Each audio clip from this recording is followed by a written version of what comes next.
ఇప్పుడు మీ ముందుకు వస్తున్నాడు. నేను చాలాసార్లు ఆనందంగా ఉంటాను, కానీ నా స్నేహితులు నన్ను కిందికి లాగినప్పుడు ఒక అన్న వస్తాడు. ఆ అన్న రవీంద్రన్న కావచ్చు, ప్రదీప్ అన్న కావచ్చు. నేను ఒక ఆర్గనైజేషన్లో ఎంత ఎత్తుకు ఫాస్ట్గా ఎదుగుతుంటే నా దగ్గరున్న వాళ్ళే, నీ మొహం అద్దంలో చూసుకున్నావురా, అసలు నీకు కారు లేదురా, నువ్వేమవుతావురా లీడరు అని నన్ను ఎలా విమర్శించారంటే అలా విమర్శించారు. ఆ రోజు ఒక అన్న ప్రదీప్ అన్నాడు, నీ టాలెంట్ నాకు తెలుసు గంప, you will become whatever you want, we are with you అని నన్ను ఆర్గనైజేషన్లో అద్భుతంగా నంబర్ 2 పొజిషన్ ఇండియా వచ్చే విధంగా నాకు సపోర్ట్ చేసిన ప్రదీప్ అన్న. మరి వారు ఒక యాక్టరే కాదు, బహుశా మీరు చాలామంది పుట్లే వారు హీరోగా యాక్ట్ చేసినప్పుడు. వారు యాక్టరే కాదు బాస్, ఒక ప్రొడ్యూసరే కాదు, ఒక డైరెక్టరే కాదు, మొట్టమొదటిగా దూరదర్శన్లో ఒక సీరియల్ స్టార్ట్ చేయడానికి ధైర్యంగా మొదలుపెట్టిన అన్న ప్రదీప్ అన్న. అప్పుడు అందరు నవ్వారు, ఏంటి సీరియల్ పనిచేస్తుందా దూరదర్శన్లోని? నో, అద్భుతంగా నడిపించాడు. అదే కాదండి, మీకు తెలియని ఇంకో విషయం, వారు ట్రైనర్, అద్భుతమైన ట్రైనర్, అద్భుతమైన స్పీకర్. మా జూనీ చాంబర్ ఇంటర్నేషనల్లో up to prime and excel వరకు కలిసి చదువుకున్నాం, ఎక్సెల్ వరకు. తర్వాత వారి ట్రైనింగ్ అద్భుతంగా ఉంటుంది, చాలా టాప్గా ఉంటుంది. మీకు ఓన్లీ యాక్షన్ చూసుంటారు, ఈరోజు ఇంకో డైరెక్షన్ చూస్తారు, ఇంకొక మనిషిని చూస్తారు. ప్రదీప్ గారు, మీ అందరి చప్పట్లతో అభినందనలతో 1 2 1 2 3 మే ఐ ఇన్వైట్ ప్రదీప్ అన్న to on the stage. Title ఏంటి? సౌండ్ గట్టిగా రావాలి. టైటిల్ ఏంటి? మా అమ్మ బాస్ కొద్దిగా అటు మార్చేసి, ల్యాప్టాప్ మార్చి.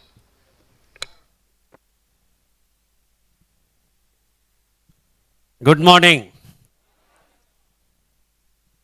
ఇక్కడి నుంచి కాసేపు మనం ఎడ్యుటైన్మెంట్లోకి వెళ్దాం. అంటే ఎంటర్టైన్మెంట్ ప్లస్ ఎడ్యుకేషన్. సరదాగా కాసేపు మాట్లాడదాం. మాట్లాడే ముందర నేను కొన్ని విషయాలు చెప్తాను. గుండె నిండా ధైర్యం ఉంటే, మెదడు నిండా ఆలోచనలు ఉంటే, చేయాలన్న తృష్ణ ఉంటే, గెలవాలన్న తపనుంటే, సాధించాలన్న పట్టుదల ఉంటే, కాలి సత్తువతోటి, మన మెదడులో ఉన్న ఆలోచనల బలంతో మనం చెట్టు కంటే పెద్దగా ఎదగలం.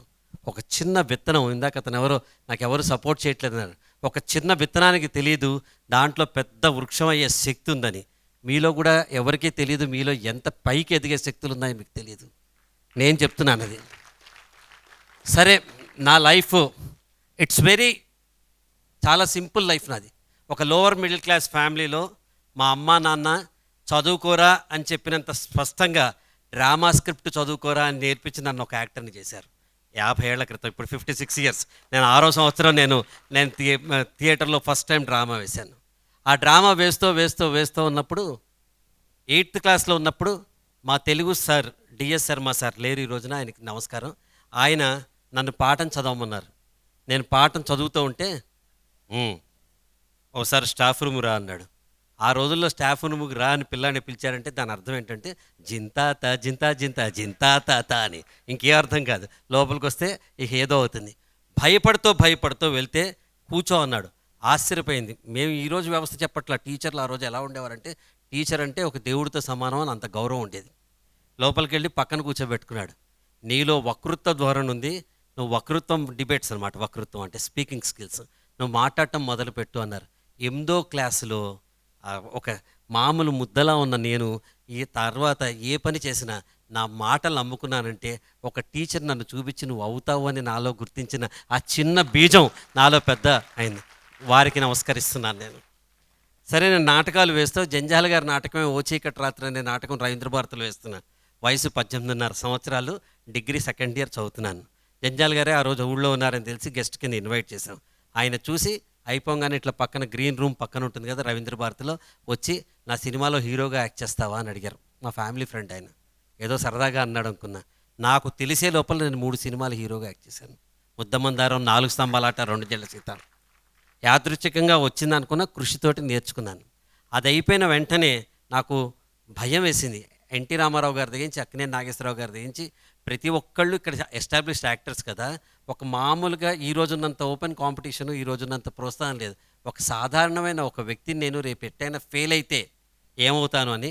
ఇది కాదు నా లక్ష్యం, నా డ్రీము నేను నెరవేర్చుకోవాలని ఆ సినిమాలు వదిలేసి వచ్చిన ఏకైక ఆర్టిస్ట్ని 3 సినిమాల తర్వాత మా పోస్ట్ మ్యాన్ రోజు నన్ను తిట్టుకునేవాడు. ఎందుకంటే అన్ని ప్రేమలేఖలు వచ్చేవి నాకు. ఎందుకంటే అప్పుడు 60 ఏళ్ల వాళ్ళు హీరోలు, వాళ్ళు పెద్దవాళ్ళు, వాళ్ళని ఏమంటలేదు, వాళ్ళ ప్రేమ కథల్లో యాక్ట్ చేస్తుంటే ఓ 18 ఏళ్ల వాళ్ళు నిజంగా యాక్ట్ చేస్తుంటే ఎలా ఉంటుంది, అంత ఫ్యాన్ ఫాలోయింగ్ ఉండేది. వేటికి చెలించకుండా నేను అనుకున్న నా నిర్ణయాన్ని, ముందరి నుంచి ఇంటర్మీడియట్ నుంచి నేను అనుకున్న నా నిర్ణయాన్ని తీసుకుని చార్టెడ్ అకౌంటెన్సీ చదవాలని సీఏ ఆర్టికల్స్లో చేరి సీఏ చదవటం మొదలు. 3 ఏళ్ల పాటు మొహానికి రంగు వేసుకోలేదు. ఇంటర్మీడియట్ అయిపోయి సీఏలో, డిగ్రీ ఒక గ్రూప్ అయిపోయి, ఫైనల్ ఒక గ్రూప్ అయిపోయి, రెండో గ్రూప్ రాయడానికి ఉన్న సమయంలో నాకు అనిపించింది ఏదైనా కొత్తగా చేయాలని. మా అన్నయ్య అడ్వర్టైజింగ్లో ఉన్నాడు, తను అడ్వైస్ ఇచ్చాడు. ఇచ్చినప్పుడు 24 ఏళ్ల వయసులో 1985 సంవత్సరంలో తెలుగు టీవీలో ఫస్ట్ నేను వెళ్ళి అప్లికేషన్ దూరదర్శన్లో ఇచ్చి నేను సీరియల్ తీస్తా అంటే అందరు ఇలా చూశారు. నువ్వా సీరియలా, నీకు ఏంటి నష్టపోతావు అని 100,000 మంది అన్నారు. నేను చెప్పాను అప్పుడు, నష్టపోయినా పర్వాలేదు, నేను సీరియల్ తీస్తా అన్నా. తెలుసో తెలియకో ఆంధ్ర, తెలంగాణ, తెలుగు రాష్ట్ర చరిత్రలో first producer, director, actor of Telugu television నేను అయ్యాను. ఎందుకు చెప్తున్నానంటే, మీలో ఏ ఒక్కళ్ళో కొత్తగా ఏదైనా స్టార్ట్ చేయాలనుకున్న వాళ్ళు భయపడాల్సిన అవసరం లేదు. నాకు ఆర్థిక సంస్థలు వచ్చాయి, నేను చూసా. హైట్స్ ఆఫ్ హిమాలయస్ చూసా, డెప్త్స్ ఆఫ్ పెసిఫిక్ చూసా. అయినా ఎవడు తీసుకోలేనిది ఏంటంటే నాలో ఉన్న విశ్వాసం, నా మొహం మీద ఉన్న నవ్వుని ప్రపంచంలో ఎవ్వడు వేరు చేయలేడు. ఇది రాసిస్తా, ఎంత కష్టం వచ్చినా ఏమైనా సరే. సరే ఇది చేస్తూ నేను ఎట్లా డైవర్సిఫై అయ్యానని నేను మీకు చెప్తాను. ఎందుకు చెప్తున్నాను అంటే, మీరు తలుచుకుంటే ఎంటర్ప్రెన్యూర్ కింద ఎదగడానికి మనకి 100,000 ఆపర్చునిటీస్ ఉన్నాయి. 35 ఏళ్లలో నేను కేవలం 3 ఏళ్ళు సీఏ చదివినప్పుడు, అంతకుముందు సినిమాలో యాక్ట్ చేసిన 5 years వస్తే, లాస్ట్ 30 ఏళ్ళగా ప్రతిరోజు 3 నుంచి 150 మందికి నేను ఎంప్లాయ్మెంట్ ఇస్తూనే ఉన్నాను. ఏదో పని చేస్తూ ప్రతిరోజు చేస్తాను. ఎలా? ఎన్టీ రామారావు గారితో వర్క్ చేశాను, నాగేశ్వరరావు గారితో వర్క్ చేశాను, మట్టి మనిషి అనే సీరియల్ తీశాను, నాగేశ్వరరావు గారితో వర్క్ చేశాను, జీవితంలో ఎన్నో చేశాను. ఇప్పుడు అందుకని మీకు ఇప్పుడు సినిమా చూపిస్తా మామ. నా సినిమా, మీ సినిమా, అందరి సినిమా. అసలు సినిమా ఎలా తీస్తారు, సినిమాలో ఆపర్చునిటీస్ ఏంటి, సినిమాలో ఏవేవి ఉంటాయి, అవి జీవితానికి ఎలా బాగుపడతాయి. మీరు అందరూ ఏదో చాలా సరదాగా ఆ రేటింగ్స్ ఒకటి ఉంటాయి కదా వాట్సాప్లో, మన ఫేస్బుక్లో, ఇక్కడ అక్కడ గూగుల్కి వేస్తాం. ఓ సినిమా రిలీజ్ అవుతుంది, బాహుబలి రేపు 28వ తారీఖు రిలీజ్ అవుతుంది. అవగానే 3 ఇచ్చాడ్రా, 4 ఇచ్చాడ్రా, 2.5 అనేది ఒకటి. లేకపోతే ఇమీడియట్గా టెలివిజన్లో ఒక ఆయన నుంచుని వీరబాదుడు బాదుతూ ఉంటాడు. అది ఈ రేటింగ్స్ అంటే చాలా సరదాగా ఉంటాయండి. ఈరోజు అంతా ఒక 2 నిమిషాలు కూడా టీవీ చూడకుండా ఉండలేక, సీరియల్స్ లేకుండా ఉండలేక, మాకు ఫస్ట్లో మాకు కూడా రేటింగ్స్ ఇచ్చేవాళ్ళు, ఎగతాళి చేసేవాళ్ళు, నవ్వేవాళ్ళు. ఇందాక ఎవరో అన్నారు, మా అమ్మ నాన్న చుట్టుపక్కల వాళ్ళు, నీకేంట్రా, నువ్వు సాఫ్ట్వేరు, నువ్వు హార్డ్వేరు, నీకేం అవసరం, నువ్వు ఉద్యోగం చేసుకోవా అని అనేవారు కదా. ఆంధ్రజ్యోతి మ్యాగజైను 1987లో ఒక కాంపిటీషన్ కండక్ట్ చేసింది. అప్పటి సీరియల్ పుట్టి 2 ఏళ్ళు కాల, అంటే పసి పాప సీరియల్ ఇండస్ట్రీ. కాంపిటీషన్ పెట్టి ఏం రాశారంటే, ఉత్తమ చెత్త సీరియల్కి పగిలిపోయిన కలర్ టీవీ, ద్వితీయోత్తమ చెత్త సీరియల్కి పగిలిపోయిన బ్లాక్ అండ్ వైట్ టీవీ, తృతీయోత్తమ చెత్త సీవీకి విరిగిపోయిన యాంటీనా అని చెప్పి పెట్టారన్నమాట. నా మనసు చివుక్కుమంది. 2 ఏళ్ల పసిపిల్లలు నడవటమే రాదు, 100 ఏళ్ల సాహిత్య రంగంలో, 75 ఏళ్ల సినిమా రంగంలో ఇంకా ఎన్నో తప్పటడుగులు వేస్తున్న ఎన్నో సందర్భాలు ఉంటే, ఒక 2 ఏళ్ల పసిపిల్లకి ఇలా చేశారు. నేను ఓపిక వహించా. నా అదృష్టవశాత్తు, నా దురదృష్టవశాత్తు నేను తీసిన ఒక సీరియల్, కుర్రాళ్ళ అనే సీరియల్, దానికి 2nd ప్రైజ్ ఇచ్చారు, పగిలిపోయిన బ్లాక్ అండ్ వైట్ టీవీ. అర్థమైందా? నేను వెంటనే విజయవాడ వెళ్ళా, ఓ ప్రెస్ కాన్ఫరెన్స్ పెట్టా. ఇచ్చే దమ్ము మీకుందో లేదో తెలియదు కానీ తీసుకునే దమ్ము నాకుంది. సచిన్ టెండూల్కర్, సునీల్ గవాస్కర్, అప్పుడు టెండూల్కర్ రాలా, సునీల్ గవాస్కర్ 32 సార్లు సెంచరీ కొట్టిందే మీకు తెలుసు, ఆయన 64 సార్లు జీరోలు కొట్టింది మీకు తెలియదు. I'm ready to face what ever you give. నేను మంచిగా వెళ్ళినా సరే, చెడుగా వచ్చినా నేనే. తర్వాత వాళ్ళు నా ఆవేదన అర్థం చేసుకుని వాళ్ళ దాంట్లో రిగ్రీట్ అని ఇచ్చారు. I went on to win 14 Nandi awards in television. 14 Nandi అవార్డులు నేను తీసుకున్నాను. లైఫ్ టైమ్ అచీవ్మెంట్ అవార్డ్స్ తీసుకున్నాను. I have done what ever I want to do. నా మనసుతో వచ్చిన ప్రతి పని నేను చేశాను. ఇందాక శ్రీధర్ గారు మాట్లాడుతూ, ఒక ఫోరం నుంచి ఇంకో ఫోరంకి వెళ్ళటం చాలా కష్టం, ఒక జానర్ నుంచి ఇంకో జానర్కి వెళ్ళటం చాలా కష్టం అన్నారు. నేను ముఖ్య అతిథి కింద ఇక్కడికి వచ్చినప్పుడు నా కోసం బయట నుంచుంటారు. నేను ఈరోజు ఆర్గనైజర్ అయితే నేను ప్రతి స్పీకర్ కోసం బయట నుంచుంటాను. 2 ప్రదీపే. నా పాత్రలు మాత్రమే మారుతాయి, అంతమించి ఏం మారదు. నాకేమీ తేడా రాదు. నేను స్టేజ్ ఎక్కినప్పుడు నేను స్పీకర్ని, నేను స్టేజ్ కింద ఉన్నప్పుడు వేరే వాళ్ళు మాట్లాడుతున్నప్పుడు నేను లిజనర్ని. నాకేం తేడా రాదు, ఎందుకంటే నేను నటుణ్ణి. నా పాత్ర ఉన్నప్పుడే నేను వేదిక మీదకి వస్తా. ఎంత పెద్ద యాక్టర్ అయినా పాత్ర లేనప్పుడు స్టేజ్ మీదకి వస్తాడా? రాడు కదా, బయట నుంచోవాల్సిందే. మాకు తెలుసు, మా పరిధులు ఏంటో తెలుసు, నా పాత్రోచిత నటన నాకు తెలుసు. ఎందుకంటే ఎంత పెద్ద అమితాబ్ బచ్చన్ కొడుకు పెళ్ళి, అభిషేక్ బచ్చన్ది. అమితాబ్ బచ్చన్ ఫోటోలు ఏం తీస్తారండి? ఒకటో రెండో తీస్తారు, గ్రూప్ ఫోటోలు కదా. పెళ్లి కొడుకు ఎవరు? అభిషేక్ బచ్చనే. అతని ఫోటోలు తీస్తారు కదా. మనకి తెలిసిన పాత్రలో మనం ఇమ్మట్టం నేర్పించిన సంస్థ మా సినిమా చూపిస్తామాము, మా సినిమా ఇండస్ట్రీ. ఇక్కడ ఎంతమంది ఉంటారు, ఎవడు పని వాడు చేస్తాడు. ఉదాహరణకు నేను చెప్తాను, నేను ఒక లైట్ బాయ్తో అరే చల్ లైట్ ది అని అన్నాను కొంచెం ఓపుగా, వాడు అలాగా అని మా దగ్గర ఒక చిన్న జల్లెడ పట్టుకుని నా లైట్ నా ఫేస్ మీదే వచ్చి నా షర్ట్ మీద పడకుండా ఉండేందుకు కట్టింగ్ అంటారు. లైట్ ఇట్లా అడ్జస్ట్ చేసి ఒక షాడో వేస్తాడనమాట. ఆ షాడో 1 ఇంచి పైన వేస్తే నా ఫేస్ అంతా డార్క్ అయిపోతుంది. ఒక మేకప్ ఉమెన్ కానీ ఒక పర్సన్ కానీ ఉంటాడు, సరిగా జై అని నేను విసుక్కుంటే ఒక బ్లాక్ పెన్సిల్ తీసి ఇక్కడో గీత తీస్తే 56 ఏళ్ళ నా వయసు 66కి వస్తుంది కదా. So very good. నేను ఇప్పుడు కాసేపు కిందకు వస్తాను, ఎందుకంటే అందరు స్పీకర్లు ఇక్కడి నుంచే మాట్లాడుతుంటారు కదా. నేను వెరైటీగా ఉండాలి కదా. సినిమాలో ఒక టైటిల్ ఉంటుంది, స్క్రీన్ ప్లే దర్శకత్వం రాజమౌళి, స్క్రీన్ ప్లే దర్శకత్వం కె విశ్వనాథ్, స్క్రీన్ ప్లే దర్శకత్వం వివి వినాయక్ అని. స్క్రీన్ ప్లే అంటే ఏంటి? ఎవరు చేయెత్తాలి, అందరంటే చెప్పకూడదు. ఎవరిని అడిగితే చెప్పు, నేను అడిగిన వాళ్ళు చెప్పు, చేయెత్తండి ఎవరు చెప్పు. స్క్రీన్ ప్లే అంటే ఏంటి? ఏ సీన్ దేని తర్వాత రావాలో ఆర్డర్ వైజ్. మీరు చెప్పండి, స్క్రీన్ ప్లే అంటే ఏంటి? ఒక షార్ట్ తర్వాత ఒక షార్ట్ ఆర్డర్ వైజ్గా క్లోజ్. ఇంకెవరైనా చెప్పగలరా ఇంతకంటే మంచిది? చెప్పమ్మా.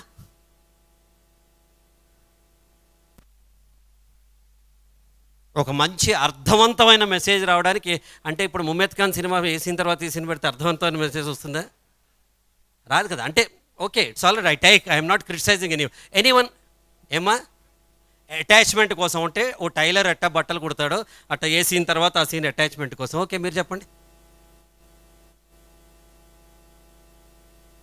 Keeping the scenes in a sequence for getting the better output. Okay, I take it, you are very close to it. Screen మీద డైరెక్టర్కి ఉన్న క్రియేటివిటీ చూడటం. చెప్పండి అమ్మా. ఏ సీన్ నిడివి ఎంతసేపు ఉండాలి, అది నిడివిని కొనసాగిస్తూ అర్థవంతమైన మెసేజ్ ఇవ్వటం. Okay, I take it. నేను ఒక ముందు స్క్రీన్ ప్లే అంటే ఏంటో చెప్పే ముందు ఒక అద్భుతమైన మీ దృష్టిని తీసుకొస్తాను. అందరికీ మహాత్మా గాంధీ తెలుసు. మహాత్మా గాంధీ గురించి మనం చిన్నప్పుడు చదువుకుందాం. ఫస్ట్ స్టెప్ 3 రకాలని మహాత్మా గాంధీ గురించి ప్రజెంట్ చేయొచ్చు. మనంతా చిన్నప్పుడు ఒక స్కూల్లో మనం 2nd క్లాస్లోనో 1st క్లాస్లోనో మహాత్మా గాంధీ జీవిత చరిత్ర చదువుకుందాం.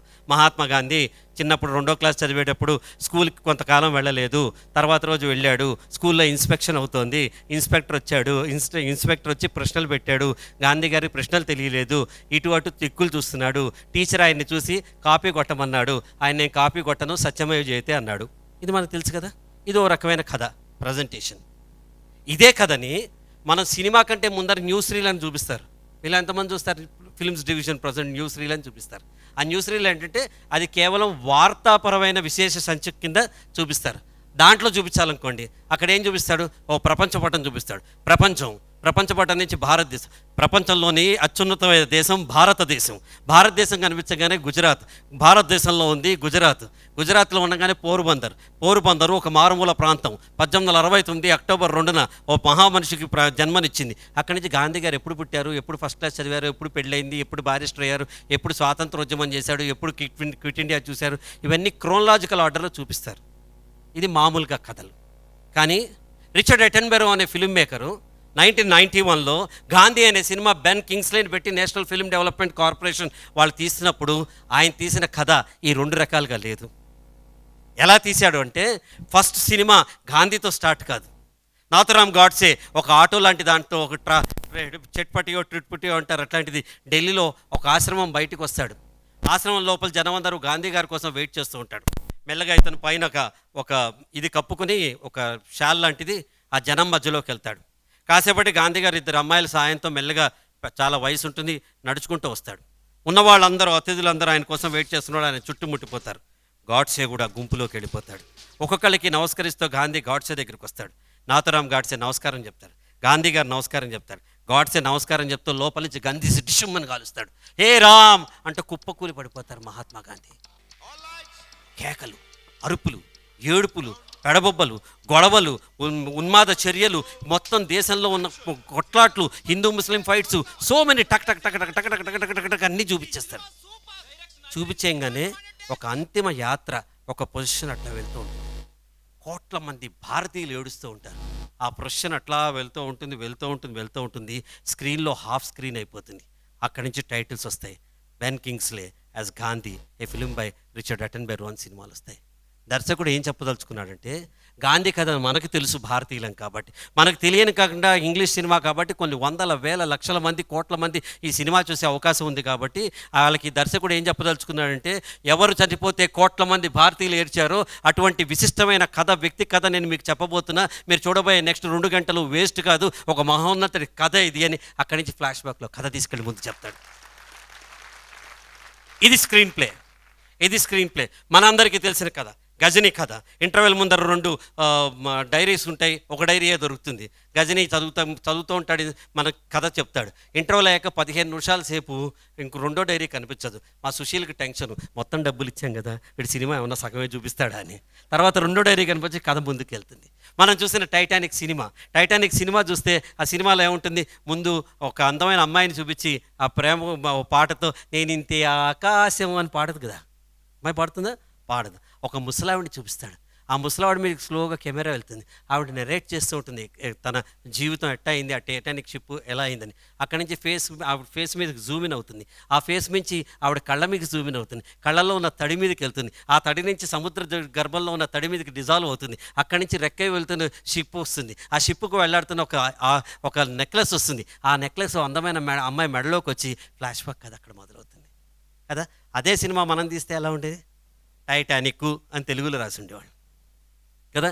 అక్కడి నుంచి 10 మంది హీరో తనకంటే దరిద్రంగా ఉన్న ఫ్రెండ్స్ తోటి, ఇటు పక్క నుంచి హీరోయిన్ తనకంటే చండాలంగా ఉన్న ఇంకో 4 ఫ్రెండ్స్ తోటి, ఇటు పక్క నుంచి అటు పక్క నుంచి ఇద్దరు వస్తారు. హీరో చేతిలో కీచేను, హీరోయిన్ చేతిలో పుస్తకాలు. ఇద్దరు వచ్చి అక్కడ క్యాంటీను అని తెలుగులో రాసిన చోట ఇద్దరు కలిసి ఒకేసారి దూరే ప్రయత్నం చేస్తారు. హీరోయిన్ ఇద్దరు గుద్దుకుంటారు. హీరో చేతిలో పుస్తకం కింద పడుతుంది, హీరోయిన్ చేతిలో పుస్తకం కింద పడుతుంది. పుస్తకం తీసుకోవడానికి హీరో కింద కొంగుతాడు. తన చేతిలో ఉన్న కీచైన్ తీసుకోవడానికి ఆ అమ్మాయి కింద దిగుతుంది. ఇద్దరు ఒకళ్ళు కూడా చూసుకునే లోపల తలలు కొట్టుకుంటాయి. హీరో ఇట్టా చూస్తాడు, హీరోయిన్ ఇట్టా చూస్తుంది. హీరో 2 రెక్కలు కళ్ళు వేస్తాడు, హీరోయిన్ 2 రెప్పలు కళ్ళు వేస్తుంది. బ్యాక్గ్రౌండ్లో సాంగ్ మొదలవుతుంది, అబ్బని తీయని దెబ్బ అని. ఇలా ఒక లేడీ కథ ఎలా చెప్పారు. మణిరత్నం రోజా అక్కడెక్కడో కాశ్మీర్లో జరిగిన దాడి, అక్కడి నుంచి వచ్చి ఇక్కడ పసర్లపూడిలో జరుగుతున్న చిన్ని ఆశ పాట, దీని రెండింటి మధ్య లింక్ ఏంటి అని చెప్పారు. సినిమా అంటే, స్క్రీన్ ప్లే అంటే నా చేతిలో ఉన్న కథని నా ఇష్టం వచ్చినట్టు మలిచి, ఇందాక వాళ్ళు ఎవరో చెప్పినట్టు ప్రేక్షకుడికి ఆసక్తిదాయకంగా చూపించటమే స్క్రీన్ ప్లే. కథ అదే, స్క్రీన్ ప్లే మాత్రం వేరే రకంగా మారుతుంది. మనం కూడా మన జీవితానికి ఈ పనికి డైరెక్షన్ ఎట్లా చేయగలుగుతున్నాడంటే, గాంధీని చెప్పింది గాడ్సే అని తెలుసు కాబట్టి గాడ్సే కథతోటి మొదలుపెట్టారు కదా. గజనీలో వాడు లాస్ట్కి బాగవుతాడు, ఇది అయింది కాబట్టి మొత్తం కథ తీసుకొచ్చాడు. మనకు కూడా మన జీవితంలో ఏమవుతుంది, 20 ఏళ్ల తర్వాత నేనేమవుతాను, 40 ఏళ్ల తర్వాత నేనేమవుతాను, 60 ఏళ్ల తర్వాత నేనేమవుతాను అని మీకు తెలిస్తే మీ కథకు కూడా స్క్రీన్ ప్లే మీరు రాసుకుని సినిమా కంటే బ్రహ్మాండంగా మీ జీవితాన్ని అందరికీ ఆసక్తిదాయకంగా మీరు మలుచుకోవచ్చు. అలా చెయ్యాలంటే నేనేమిటి, నేను ఎక్కడికి వెళ్ళాలి, నేను ఎందుకు వచ్చాను అని నాకు తెలియాలి. 1981లో ముద్దమందారం సినిమా కోసం నేను ఫస్ట్ హార్స్ రైడింగ్ నేర్చుకున్నప్పుడు హార్స్ నేర్పించి ఒక ముస్లిం అంకుల్ నాకు చెప్పాడు, ఇది హార్స్ అన్నాడు. నాకు తెలుసు అన్న. ఎడంవైపు లాగితే ఎడంవైపుకి వెళ్తుంది అన్నాడు. ఓకే నాకు తెలుసు అన్న. కుడివైపు లాగితే కుడివైపుకి వెళ్తుంది అన్నాడు. నాకు తెలుసు అన్న. 2 కలిపి లాగితే ఆగిపోతుంది అన్నాడు. నాకు తెలుసు అన్న. ఇంకా గట్టిగా లాక్కు 2 కాళ్ళ మీద లేస్తుంది అన్నాడు. నాకు తెలుసు అన్న. మీ 2 కాళ్ళతో దాని డొక్కలో దాని పరిగెత్తుంది అన్నాడు. నాకు తెలుసు అన్న. నువ్వు చతికిలు పడి గుర్రం మీద కూర్చోకు, నీ నడుము విరుగుతుంది, గుర్రం మీద 2 ఇంచులు పైకి లేచి కింద కాళ్ళు నొక్కిపెట్టి నువ్వు డ్రైవ్ చేయాలి అన్నాడు. ఇది కూడా నాకు తెలుసు అన్న. నీకు తెలియని ఓ విషయం చెప్తా అన్నాడు. ఏంటది చెప్పమన్నా. గుర్రం ఎక్కడ తీసుకెళ్తే అక్కడ నువ్వు వెళ్ళకూడదు, నువ్వు ఎక్కడ కావాలంటే గుర్రం అక్కడికి తీసుకెళ్ళాలి అన్నాడు. జీవితం కూడా అంతే. ఎక్కడికో వెళ్ళిపోయి 20 ఏళ్ల తర్వాత 30 ఏళ్ల తర్వాత నేను అప్పుడే కాంగ్రెస్లో చేరుంటే ఈ పాటికి ఎమ్మెల్యే అయ్యేవాడిని, అప్పుడే జూబ్లీస్లో కొంటే ఇలా అయ్యేది, నేను అప్పుడే మా అమ్మ చెప్పిన సంబంధం చేసుకుంటే బాగుండేది అని అనుకోవడానికి there are no ifs and buts in the life. You need to know your destination so as you can write your screenplay creatively narrated. కదా. ఒక చోట ఇంగ్లీష్లో చెప్తాడు, life is a song for which the god has given lyric but the tune is mine ours కదా. జీవితం అనే ఒక పాటకి సాహిత్యాన్ని భగవంతుడు ఇస్తాడు, కానీ సంగీతం మాత్రం నాదే. అవునా కదా. ఇద్దరు స్నేహితులు, ప్రేమదేశం సినిమా, ముస్తఫా ముస్తఫా డోంట్ వరీ ముస్తఫా, కాలం నిన్నేస్తాం ముస్తఫా, ఎంత బాగా మాట్లాడతారు ఫ్రెండ్స్. ఇద్దరు అమ్మాయి వస్తుంది, ఇద్దరు కొట్టుకుంటారు, ఇద్దరు క్లైమాక్స్ కంటే ముందర తన్నుకుని బీచ్లో ఇట్లా పడతారు. టాప్ యాంగిల్లో కెమెరా వస్తుంది, వెనక నుంచి విషాదమైన పాట వస్తుంది, అక్షరాలు మారలా, చూని మాత్రం మారింది. ముస్తఫా ముస్తఫా డోంట్ వరీ ముస్తఫా అని ఏడుస్తూ పాడాడు.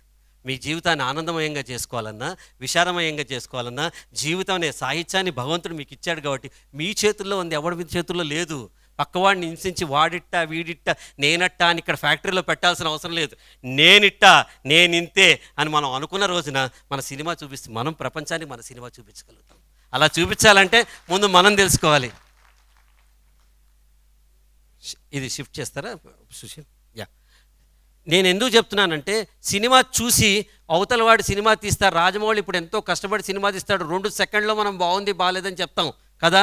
మనం కూడా మన ఐడియాలు కష్టపడి రాత్రంతా తయారు చేస్తే, ఇప్పుడు నా ప్రజెంటేషన్ నేను రాత్రంతా తయారు చేశాను అనుకుందాం, పొద్దున్నే లేచి okay it's okay 2/5 average 2 weeks ఆడుతుంది పర్వాలా, సినిమాకి రివ్యూ రాస్తూ ఓసారి చూడొచ్చు అని రాస్తారు. 100 సార్లు చూస్తారా?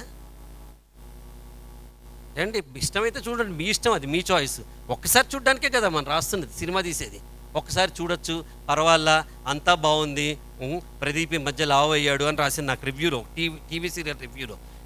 నేను ఎలా చేశాను అని మాత్రమే మీరు రివ్యూ చేయండి దయచేసి, అందరిని నేను అర్థం చేసుకుంటాను అని చెప్పా. యా సుశీల్, నేనింతే, ఓకే పెట్టు. సినిమాలను కోరిక, ప్రేమికురాలికి బర్త్డే గుర్తుండదు, తల్లి అనారోగ్యం గుర్తుండదు, ప్రపంచం మొత్తం గుర్తుండదు, జీవితంలో ఒకటే లక్ష్యం సినిమా డైరెక్టర్ కావాలని, ఇంకే లక్ష్యం లేదు. ఎప్పుడైతే మీకు జీవితంలో మీ లక్ష్యం గమ్యంగా కనిపిస్తుందో మిగతావన్నీ చిన్న చిన్నగా తెలియదు. నా 47 వచ్చేదాకా నా పిల్లలు ఎట్లా ఎదిగారో నాకు తెలియదు, నాకు అన్నం తెలియదు. ఈరోజు 3:30కి లేచి యోగా వెళ్ళటం అంటే సర్వసాధారణ విషయం. ఎందుకంటే నేను కొన్ని వందల వేల సార్లు రాత్రి 2ంటికి పడుకుని 3:30కి లేచి ఎడిటింగ్ టేబుల్ దగ్గరికి వెళ్ళా, షూటింగ్ దగ్గరికి వెళ్ళా, లేచి కూర్చొని స్క్రిప్ట్ రాసుకున్నా. 24 గంటల్లో ఏ 18 గంటలైనా నేను పనిచేయడానికి ఈరోజు 56 ఏళ్ల వయసులో కూడా నేను సిద్ధం. ఎందుకంటే నా టైము, నా లైఫ్, నా జీవితం నాకు ఇష్టం. నేను అందుకున్న నంది అవార్డులు, మీతో కొట్టించుకున్న చప్పట్లు నాకు ఇష్టం కాబట్టి నేను ఇక్కడ ఉన్నా. మీకోసం నేను రాలా, స్వార్థం మీకోసం మేము వచ్చామని ఎవడైనా చెప్తే అది రాంగ్ స్టేట్మెంట్. నాకు గుల కాబట్టి, నాకు ఇష్టం కాబట్టి, నాకు ఇది మీతో ఆహా ఓహో అనిపించుకోవడం ఇష్టం కాబట్టి నేను ఇక్కడికి వచ్చా. అలా బతకడం నాకు ఇష్టం కాబట్టి నేను ఎంచుకున్న ఫీల్డ్ నేను ఎంచుకున్నా. ఏంటంటే సబ్కాన్షియస్ మైండ్లో మన వెంటాడే మన లక్ష్యం, మన గమ్యం, మనం ఎలా ఆలోచిస్తాం అలా ఆలోచిస్తాం. పాజిటివ్నెస్. ఈరోజు it is not communism, it is not naxalism, it is not capitalism, it is not socialism, it is not even pawanism or heroism, it is only positivism which takes you to the next level generation. Nothing else. Be positive, that's all. ఇంకేం ఒక్కర్లా మనకి. మన జీవితంలో మనకి positiveness ఉంటే ఎలా sir, how it is possible? నాకు నిరాశలు ఉన్నాయి, నాకు నిస్పృహలు ఉన్నాయి, ఎట్లా సార్ పాసిబుల్ అంటే నేను చెప్తాను. గొంగళి పురుగు నుంచి వచ్చిన సీతాకోక చిలుక పాసిబుల్ అయినప్పుడు కష్టం నుంచి మనిషి ఎందుకు రాలేడు చెప్పు బయటికి? It's only a transformation, it's only a state of mind, it needs more effort for you to come out of that. Nothing else. ఎంత మించి ఏం లేదు. ఆ ఎఫర్ట్ ఇంకొంచెం పరిగెత్తితే లాస్ట్ ఓవర్లో మనం కొట్టాల్సిన పరిగెత్తితే అవుతుంది. ప్రజెంటేషన్ పెట్టు. సినిమా చూపిస్తాం మావా అంటే మన జీవితం అనే సినిమాకి మనం అందంగా ఎలా మలుచుకోవచ్చు, మన జీవితాన్ని మనకిష్టమైన సినిమాని ఎలా పోల్చుకోవచ్చు, మనకిష్టమైన సినిమాలో జరిగే విషయాల్ని, సినిమా ఇండస్ట్రీలో జరిగే విషయాల్ని మన జీవితంలో ఎలా అన్వయించుకుని మనం సూపర్ స్టార్స్ కావచ్చు అన్నదే నా ప్రజెంటేషన్. Nothing else. సినిమాలో ఏముంటాయి? అవకాశాలు ఉంటాయి. ఎలా ఉంటాయి? మధ్యతరగతి కుటుంబీకుడు, ఏం తెలియని ఒక ప్రదీప్ ఈరోజు 10 కోట్ల మందికి తెలిసిన ప్రదీప్ అవడానికి సినిమా అవకాశం ఉంది. లేదా ఏమీ తెలియని ఒక చిన్న డైరెక్టరు తరుణ్ భాస్కర్ అన్నది జాతీయ స్థాయిలో ఈరోజు అవార్డు తీసుకుని, అప్పటిదాకా ఎలా నాకు డబ్బు లేదు ఏం చేయడానికి పెళ్లి చూపులు డైరెక్టర్కు ఈరోజు పెళ్లి చూపులతో అతనికి ఎన్నో వందల వేల ఆపర్చునిటీస్ వచ్చాయి. ఒక లైట్ మ్యాన్ ఒక కెమెరామెన్ అవుతాడు, ఒక అసిస్టెంట్ డైరెక్టరు పెద్ద డైరెక్టర్ అవుతాడు, ఒక చిన్న ఆర్టిస్టు జనంలో వచ్చి నుంచిన ఒక ఆర్టిస్టు ఒక సూపర్ స్టార్ టెలివిజన్లో అయ్యాడు. మీకు తెలుసా? ప్రభాకర్. నేను చాణక్య సీరియల్ 1996లో చేస్తుంటే నాతో పాటు యాక్ట్ చేస్తున్న ఒక కుర్రాడు సరిగ్గా చేయలేకపోతున్నాడు. ఎండ, చెప్పులు లేవు. పద్మాలయ స్టూడియోలో నా గుండు నా కాలు 2 కాలిపోతున్నాయి. నేను అదన్నా బాబు నీకు వేరే వేషం ఇస్తా, లోపల నువ్వు జరగని. అక్కడ ఆడియన్స్లో ప్రభాకర్ నుంచున్నాడు. ఇట్రా బాబు అన్న, ఏం చేస్తావంటే నేను థియేటర్ ఆర్ట్స్ సార్. ఎవరితో వచ్చావు? నేను మీ శ్రీనివాసరెడ్డితో వచ్చానండి. నేను వేషం వేస్తా అన్నాడు. వేస్తా అన్నాడు. టెలివిజన్ సూపర్ స్టార్ అయ్యాడు. అవకాశం. 60 ఏళ్ళు కష్టపడ్డ అక్కినే నాగేశ్వరరావు గారికి, ఎన్టీ రామారావు గారికి ఎంత పేరు వచ్చిందో, 60 సంవత్సరాల అవకాశం వచ్చిన శంకరాభరణం సోమయాజులు గారికి కూడా అంతే పేరు వచ్చింది. మనం ఆలోచించాల్సింది మన మీద లైట్ ఎప్పుడు పడుతుందా అని మాత్రమే వెయిట్ చేయాలి తప్ప, మనం ఇంకోటి ఎవడో ఎదుగుతున్నాడని మనం బాధపడకూడదు. మన మీద లైట్ ఎప్పుడు పడుతుంది, మనకు అవకాశం ఎప్పుడు వస్తుంది, మనం రెడీగా ఉండాలి. పొద్దున్నే లేచి ప్యాంటు షర్టు టక్ చేసుకుని, షేవ్ చేసుకుని, షూ వేసుకుని రెడీగా ఉంటే ఎవరికి తెలుసు. నాకట్ట ఒక రోజు వచ్చింది, ఆ రోజు షూటింగ్ లేదు, పని లేదు, ఏం లేదు, ఊరికే ఉన్నా, అయినా సరే నేను రెడీగా ఉన్నా. సడన్లీ ఫోను వెండమూరి వీరేంద్రనాథ్ గారు కాల్ చేశారు. ఏంటంటే, ప్రదీప్, కోదండరావు రెడ్డి గారు నీతో మాట్లాడతారు. కోదండరావు రెడ్డి గారు లైన్లో వచ్చారు. సార్, యాక్చువల్గా అడగకూడదు కానీ అడుగుతున్నాను. ఇప్పుడు నేను ఒక సినిమా చేస్తున్నాను, జమాయి రాజా అని హిందీ సినిమా. మాధురి దీక్షిత్, అనిల్ కపూర్ ఇద్దరు ఉన్నారు. ఆయనతో పాటు ఒక్క సీన్లో యాక్ట్ చేయడానికి బాంబే నుంచి ఆర్టిస్ట్ ఎవడో రాలేదు, ఫ్లైట్ ఏదో క్యాన్సిల్ అయిపోయింది, మీరు వచ్చి వేస్తారా అన్నాడు. ఓకే అన్న. నాకేం పోయింది, హాయిగా మాధురి దీక్షిత్తో కలిసా, అనిల్ కపూర్తో కలిసా, ఒకరోజు వాళ్ళతో కలిసి లంచ్ చేసా, ప్రొడ్యూసర్ ఇచ్చిన చిన్నపాటి డబ్బులు తీసుకున్నా, ఆనందించా కదా. అంటే if you are open for opportunities, there are plenty of opportunities. మన చుట్టూ అవకాశాలు ఉన్నాయి. మనం కళ్ళు మూసుకుని ఇట్టిట వెతుక్కుంటుంటే ఎక్కడున్నాయి? కళ్ళు తెరవండి ఫస్ట్. అవకాశాలు మీ ఇంటి చుట్టూ ఉన్నాయి, మీ మొదట్లో ఉన్నాయి, మీ మెదడులో ఉన్నాయి. ఎక్కడ పెడితే అక్కడ అవకాశాలే అవకాశాలు. మనం వెళ్ళి వాటిని పట్టుకోవాలి తప్ప వచ్చి మనం వెంట పడవు. మరి దెన్ పాజిటివ్నెస్. ఎప్పుడు సినిమా ఇండస్ట్రీలో నేర్చుకోవాల్సింది ఏంటంటే పాజిటివ్నెస్. 120 మంది పనిచేస్తారు, 120 మందిలో ఒక్కడు కూడా ఈ సినిమా ఫ్లాప్ అవ్వాలని కోరుకోడు. ఈ సినిమా హిట్ అవ్వాలి, డైరెక్టర్ మంచి పేరు రావాలి, ఆయన ఇంకో సినిమా తీయాలి, మళ్ళీ నాకు వేషం ఇవ్వాలి, మళ్ళీ నాకు అవకాశం ఇవ్వాలి అని పాజిటివ్గా మాత్రమే ఆలోచించే ఏకైక సంస్థ సినిమా ఇండస్ట్రీ. Creative world. ఎవడి పని వాడు చేసుకుంటాడు, ఎవడి క్రియేషన్ వాడికి, ఎవడి స్కిల్ వాడికి, ఎవడు ఇంకోటి గురించి పట్టించుకోడు. ఇప్పుడు డ్యాన్స్ డైరెక్షన్ అయితే డైరెక్టర్ ఎంత పెద్ద గొప్పవాడైనా ఊరుకున్నట్ట కూర్చుంటాడు, డ్యాన్స్ డైరెక్టరే మాట్లాడతాడు. లాస్ట్కి వచ్చే థ్రిల్స్ అంటారు, స్టంట్స్, యాక్షన్ అంటున్నారు ఇప్పుడు కొత్తగా. ఆ యాక్షన్ పార్ట్స్లో స్టంట్ డైరెక్టరే కూర్చుంటాడు, డైరెక్టర్ కూడా ఇంటర్ఫియర్ కాడు. ఎవరి పని వాళ్ళు చేసుకునే ప్రొఫెషనల్ క్రియేటివ్ వర్డ్ అది. Passion field. చంపేయాలి, ఇరగదీసేయాలి, ఏమైనా సరే. ఈ దెబ్బతో ఇంకా నెక్స్ట్ లెవెల్. వాడు వేషం రాగానే ఇంట్లో ఏం చెప్తాడు తెలుసా? సూపర్ వేషం పడిందమ్మా, ఇక చూసుకో నేను నెక్స్ట్ లెవెల్కి వెళ్ళిపోతా అంటాడు. ఇంటికి వచ్చి ఏదో వచ్చిందిలే వేషంలే అని ఎవ్వడంట అక్కడ. They look only at the passion field life. Skill enhancement. ప్రతిరోజు ఎదగాలని ట్రై చేస్తాడు. మీరు ఒక చిన్న గమనించండి, మీరు ఎవరికి కోపం వచ్చినా, ఏది రికార్డ్ చేసినా పర్వాలా, నాగార్జున గారు ఫస్ట్ సినిమాకి, నాగార్జున గారు ఈ రోజుకి ఎంత డెవలప్మెంట్ ఉంది. అల్లు అర్జున్ ఫస్ట్ సినిమాకి, అల్లు అర్జున్ ఈ రోజుకి ఎంత డెవలప్మెంట్ ఉంది కదా. ఉందంటే అది ఊరికే రాలా. పివి సింధు కూడా సిల్వర్ మెడల్ వచ్చిందంటే మంచినీళ్ళు కూడా తాగాలా వద్దా అని ఆలోచించకుండా పొద్దున 3:30 గంటలకి స్టేడియంకి వెళ్ళి గురువు ఏం చెప్తే అది విని ఆడింది. అలా నాగార్జున గారు ఒక గ్లాస్ జ్యూస్ తాగాలంటే ఇన్ని క్యాలరీస్ ఉన్నాయి, నేను తాగాలా వద్దా, ఇప్పుడు ఈ ఏజ్లో నేను ఉండాలా లేదా అని ప్రతి సెకండ్ ఆలోచిస్తాడు. చిరంజీవి గారు ఖైదీ నెంబర్ 150 సినిమా కూడా డ్యాన్స్ ప్రాక్టీస్ చేశారు. అల్లు అర్జున్ లాంటి యాక్టర్లు ప్రతిరోజు 3:30-4 గంటలు జిమ్లో ఖర్చు పెట్టి టైం స్పెండ్ చేస్తూ అన్నీ ఉండి కూడా కేవలం సినిమా మీద తను చేసే వృత్తి పట్ల అంకిత భావం ఉన్న ఏకైక ఇండస్ట్రీ సినిమా ఇండస్ట్రీ. ఇంకే ఇండస్ట్రీ లేదు. కొంచెం డబ్బులు వస్తే కళ్ళు ఎక్కడికో వెళ్తాయి మిగతా వాళ్ళకి. నేను ఇంకా ఉండాలి, ఇంకా ఉండాలి, 56 ఇయర్స్ వచ్చినా ఇంకా 6 ఏళ్ళు నేను ఇంకా యాక్ట్ చేయాలి, నేను చచ్చేదాకా యాక్ట్ చేయాలి అని అనుకునే ఒక గొప్ప ఇండస్ట్రీ. అక్కినే నాగేశ్వరరావు గారితో నేను సీరియల్ తీశాను, మట్టి మనిషి అనే సీరియల్ తీశాను. 2001లో తీశాను. రైతుల సమస్యల మీద అక్కినే నాగేశ్వరరావు గారిని పెట్టి, 78 ఏళ్ల వయసు, తెలుగు టీవీలో ఉన్న స్టార్ కాస్ట్ అంతా ఉంది అక్కడ, చూసారా. అప్పుడు ప్రతివాడు విమర్శించాడు నన్ను, ఎందుకు ఇంత ఖర్చు పెట్టి తీస్తున్నావు, తెలుగు టీవీకి ఇంత సత్తా ఉందా అని. ఈరోజు తెలుగు టీవీ సత్తా ఏంటో మనందరికీ తెలుసు. ఈ రోజున నేను ఏం చెప్తున్నా అంటే, ఎవ్వడికి భయపడాల్సిన పనుల, ఇది మన జీవితం, మనం ఎలా కావాలనుకుంటే అలా చేస్తాం. ఆ జీవితం కావాలి అనుకుంటే మనం ఎక్స్పెరిమెంట్సే చేయాలి, అవకాశాలు అందిపుచ్చుకోవాలి. వేలాది కుటుంబాలు బతుకుతాయి. 15,000 families leave on television serials directly. 15,000 మంది కదా. ఒక రాష్ట్రంలో ప్రభుత్వ ఉద్యోగాలు కూడా అన్ని ఉండవు, అంతమంది టెలివిజన్ ఇండస్ట్రీలో ఈరోజు బతుకుతున్నారు.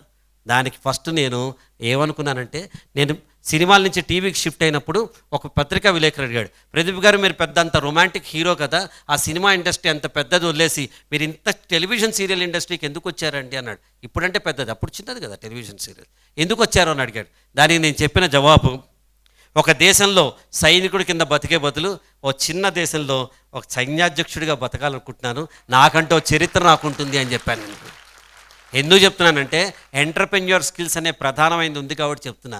ఈ ఇండస్ట్రీలో కొన్ని వేల మంది బతుకుతారు. సినిమా హిట్ అయినా, ఫట్ అయినా ఒక నిర్మాతకు మాత్రమే పోతుంది. కానీ ఎంతమందికి డబ్బులొస్తాయి, ఎంతమందికి పేర్లొస్తాయి, ఎంతమందికి అవకాశం వస్తుంది, ఎంతమంది ఎన్ని కుటుంబాలు బతుకుతాయనేది మనకు తెలుసు. So it's choice versus compulsion. అబ్బా!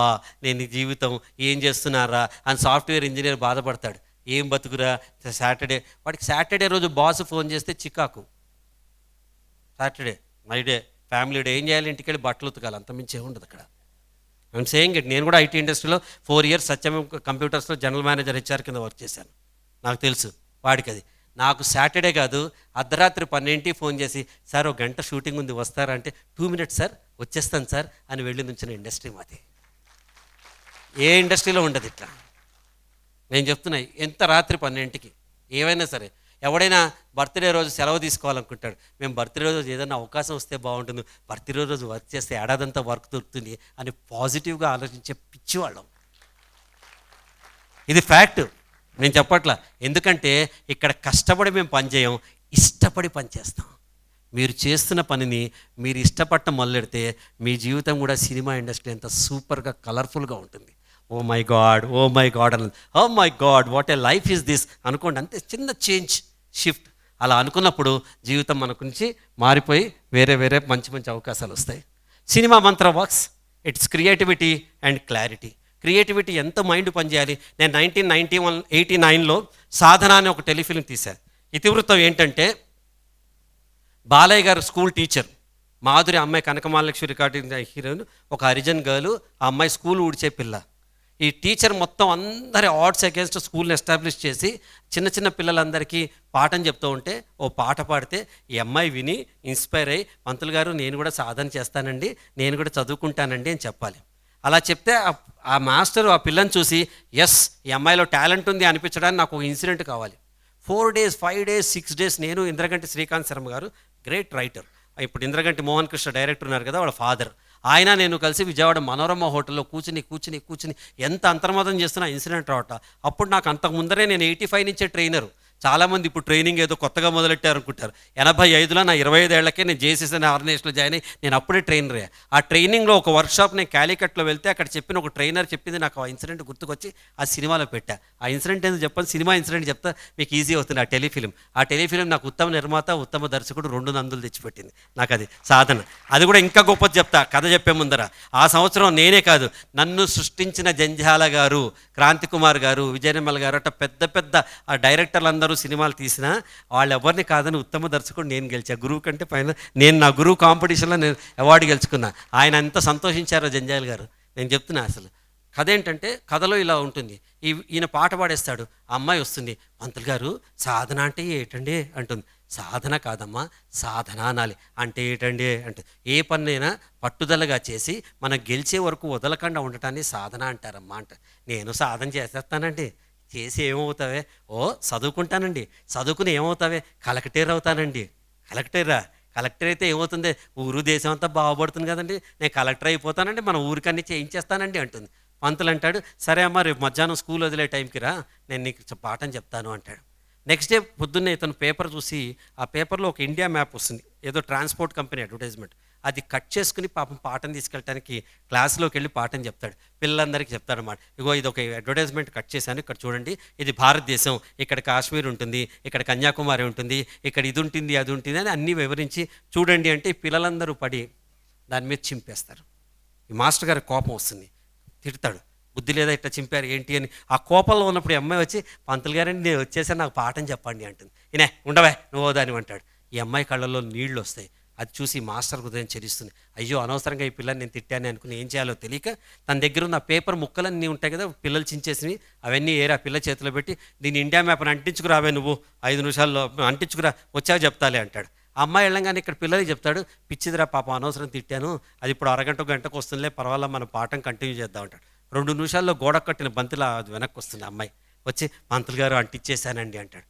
ఆశ్చర్యపోతాడు. ఏ రాష్ట్రం పక్కన ఏ రాష్ట్రం ఉందో మాకే కన్ఫ్యూజన్ ఉంటుంది కదా, నువ్వు ఎలా అంటించావంటే, అవన్నీ నాకు తెలియదండి, ఈ బొమ్మ వెనకాల మనిషి బొమ్మ ఉందండి, ఆడి కాళ్ళు చేతులు అంటించేశానండి, ఇటు పక్క అంటుకుపోయిందండి అని చెప్తున్నమాట. క్రియేటివిటీ మన ఇష్టం. మన కథని ఏమన్నా మలుచుకోవచ్చు, ఏమన్నా చేయొచ్చు. హీరోని దొంగని చేయొచ్చు, హీరోని మంచిని చేయొచ్చు, దొంగ వేషంలో ఉన్న సిఐడి ఆఫీసర్ని చేయొచ్చు, సిఐడి అయి ఉంటే దొంగవాడిని చేయొచ్చు, వాడి ముఖం మీద ముసుగు తీస్తే రాజనేల అవ్వచ్చు, ముసుగు పెడితే కాంతారా అవ్వచ్చు. మన ఇష్టం కదా. కదా, ఇష్టమైన పని, కొత్త ఫ్యాంటసీ, ప్రతిరోజు కొత్త ప్రాజెక్టు. ఆ ప్రాజెక్ట్స్లో ఆనందం, creativity, involvement of the team. 24 crafts ఉంటాయి, మీకు తర్వాత చెప్తాను. ప్రతి వాళ్ళు ఇన్వాల్వ్ అయి ఉంటారు, ప్రతివాడు ఉంటాడు. నేను ఒకసారి ఒక సీరియల్ కోసం చాలా ఒక పాయింట్ కష్టపడుతున్నాను. హీరోయిన్ ప్రెగ్నెంట్ అవుతుంది, ఎవరు చేశారు అనే విషయం మీద 6 రోజులు స్క్రిప్ట్ మీద కూర్చోటం ఉంటారు, డిస్కస్ చేస్తున్నాం. అప్పటిదాకా ఉండే ఆఫీస్ బాయ్ ఒకడు ఉంటాడు కదా, వాడు వచ్చి ఎంత సార్ అది బాగాలేదు సార్ పాయింట్ అన్నాడు నాతో. ఏమైందిరా అన్న, ఏం సార్ ఎప్పటిది సార్, ఎప్పుడు సినిమా బ్లాక్ అండ్ వైట్ ఆలోచన సార్, హీరోయిన్కి ఎట్లా ప్రెగ్నెంట్ అవ్వటం, ఎవరు చేశాడంటాం, ఎందుకో సార్ అన్నాడు. మేము ఇంతమంది మేధావులు తలలు పండిన వాళ్ళం ఉన్నది, ఆడు చెప్పంగానన్నా నువ్వు శభాషురా అని చెప్పి కథ మొత్తం మార్చి మళ్ళీ తీశా. వాడు చెప్పాడు నాకు, ఐ ఓపెనర్. నేను I said yes. Then nice discipline. ఈ డిసిప్లిన్కి పరాకాష్ట చెప్తా. పరాకాష్ట అక్కినే నాగేశ్వరరావు గారు అని, ఎన్టీ రామారావు గారిని, నాగార్జున గారు అని, నిన్న సుమన్ గారు చెప్పారు. ఆయన అవని నేను అవని ఎవరైనా సరే 7 o'clock షూటింగ్లో ఉండాలంటే 6:59కి ప్రతి ఒక్కరు షూటింగ్లో ఉంటాడు, ఎంత గొప్పవాడైనా సరే. ఆ డిసిప్లిన్ మనకి ఎప్పుడు వస్తుంది?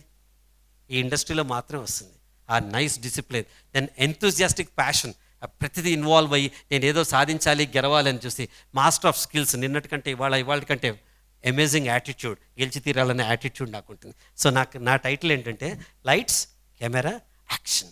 మీ జీవితంలో కూడా లైట్స్ కెమెరా యాక్షన్ అంటే ఎన్ని కథలున్నా, ఎంత మంచి స్క్రీన్ ప్లే ఉన్నా, ఎంత ఉన్నా మనం షూటింగ్ చేస్తే కదా.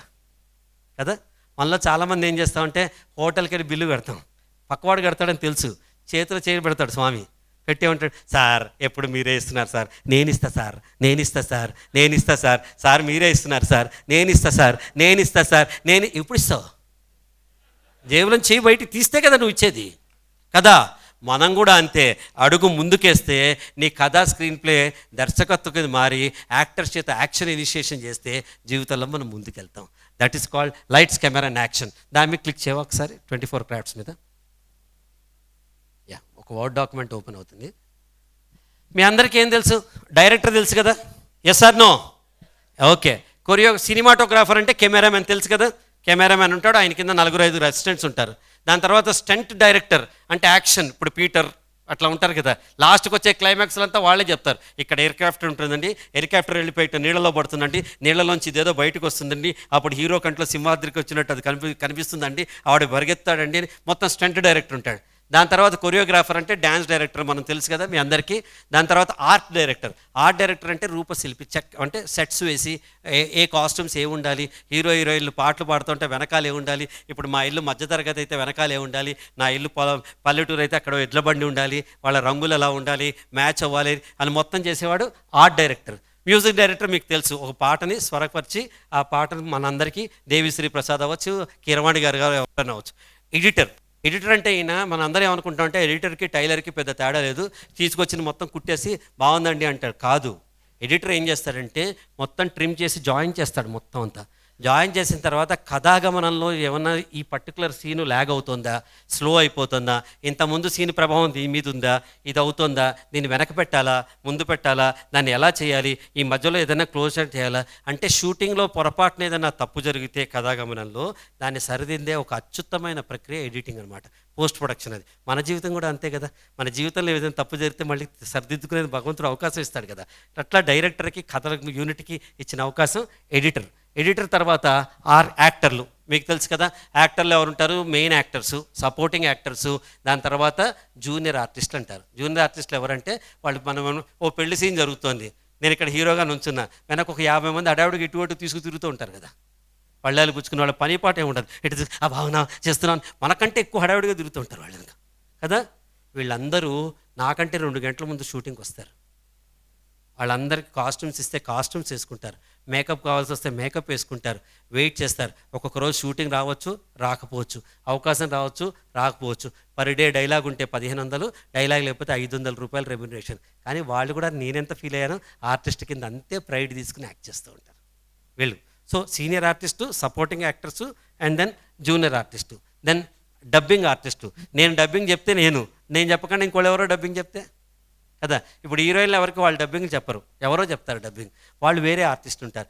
డబ్బింగ్ అంటే ఏంటి అంటే సినిమా మొత్తం తీస్తాం మనం. సినిమా తీసిన తర్వాత అక్కడ డిస్టర్బెన్సెస్ అన్నీ ఉంటాయి కదా. ఇప్పుడు నేను ఉదాహరణకి ఇక్కడ షూటింగ్ చేస్తాను, స్టార్ట్ కెమెరా యాక్షన్, అరే లైట్ దిప్పురా, మీరు అందరూ అరుస్తూ ఉంటారు, ఈ డిస్టర్బెన్స్ ఉంటాయి కదా. ఇవంతా తీసిన ఆడియో ట్రాక్, గొంతు మొత్తం అంతే శుభ్రపరిచి, ఆడియో అంటే శబ్దం మొత్తం తీసి తిరిగి ప్రతివాడి డైలాగులు చెప్తారన్నమాట మొత్తం. అదే లిప్ మూమెంట్. నేను ఇక్కడ ఏమ్మా బాగున్నారా అంటే అక్కడ కూడా ఇదే ఉచ్చారణ, ఇదే శృతి, ఇదే విధంగా నేను చూస్తా ఏమ్మా అని. నేను చాణక్య చేసేటప్పుడు అంతే, నందహతుకులారా అని ఇక్కడ ఎట్లా చెప్పాను, అక్కడ కూడా డబ్బింగ్ థియేటర్లో కూడా ఫీల్ అయితే కానీ డైలాగ్ వచ్చేది కాదు. ఆ డైలాగ్ కూడా దాంతో చెప్తారు. టైం ఏమైనా ఎక్కువ తీసుకుంటున్నాను గంప, నిన్ను చూస్తే భయం నాకు, నిజంగా చెప్తున్నా. నువ్వు నా వంకర అది వదిలేసి నువ్వు ఆ వంక చూసావు అనుకో, నా గుండెల్లో దడ మొదలెడుతుంది. ఇంకా ఎంతసేపు ఉందో చెప్పు, గవ్వ పరిగెత్తా 10 నిమిషాలు ఉదారమైన స్వభావంతో, నా ఎందు దయతోటి, కరుణతోటి కరుణించి 10 నిమిషాలు ఇచ్చినందుకు గంపనాయసరావు ఒకసారి గట్టిగా చప్పలు కొట్టండి అందరు.